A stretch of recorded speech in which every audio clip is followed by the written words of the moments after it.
quelque sorte. Ce qui nous a beaucoup séparés, c'était le jugement sur l'avenir de l'Angola, après le coup d'État au Portugal,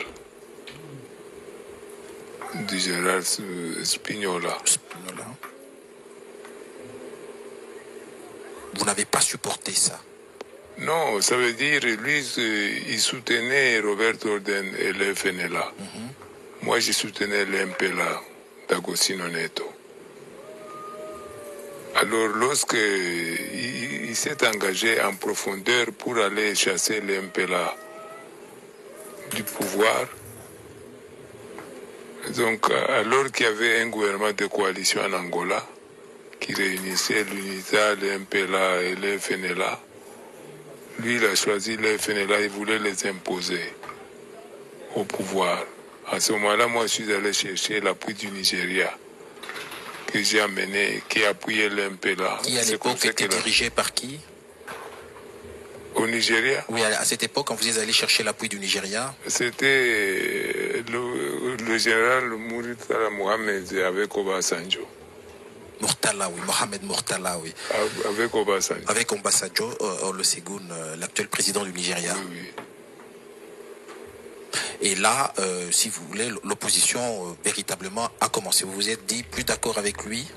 C'était ou celui qui gagnait avec le FNLA, ou bien vous c'est avec moi le qui MPLA. gagnais avec le MPLA. Mais malheureusement, il a perdu.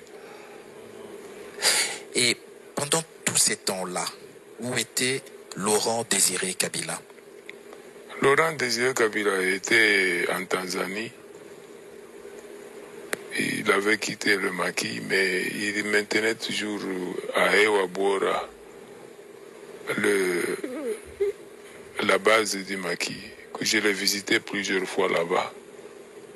J'étais le seul civil qui était traversé plusieurs fois le lac. Il y avait 75 km. Le lac Tanganyika? Le lac Tanganyika entre Uvira et puis Ewabora. Monsieur le ministre d'État, je voudrais qu'on éclaire quelque chose parce qu'actuellement on en discute beaucoup. Est-ce qu'il existe sur le territoire congolais une localité, un village, une cité qui s'appelle Ewabora? Non, c'était la base.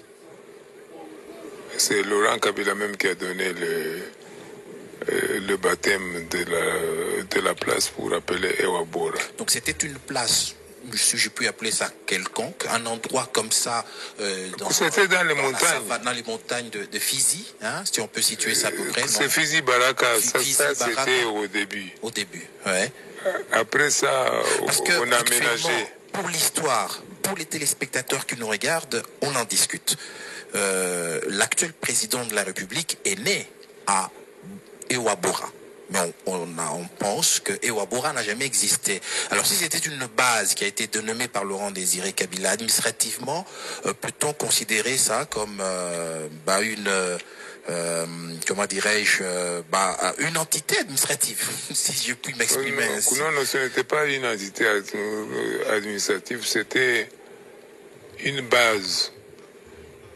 Qu'il a appelé Ewabora. Une base qui lui était propre ou où il y avait les cases, où il y avait tout ça, où c'était une base de guérilla. Pour ne pas aller du Cocalan, et c'est là qu'est né son fils, Joseph Kabila Kabange, l'actuel chef de l'État de la République démocratique du Congo, à votre connaissance et selon vos souvenirs? Vous pouvez le confirmer? Ça, je le confirme, c'est là où où ils sont nés. Non, lui, où ils sont nés parce que ce sont des jumeaux. Enfin, il a une jumelle, sa sœur jumelle. Oui, en fait, ce sont des jumeaux. Ils sont nés là-bas. À Ewabora. À la base. Mais cette base, quand même, administrativement, devait appartenir à une entité administrative. C'était laquelle on peut dire Fizi, c'est Baraka, c'est en fin de compte. C'était une rébellion. On l'a rattaché à quoi, Ewabora? C'était une rébellion, c'était la retraite de Kalemi au front arrière, à la base arrière. Et vous vous êtes rendu, vous vous y rendiez beaucoup à Ewabora pour rencontrer plusieurs votre fois ami. je suis allé là-bas pour À vos risques et périls. À mes risques et périls. Mais l'objectif c'était quoi? L'objectif était de garder la base et de reconquérir, d'aider le Congo à récupérer sa dignité.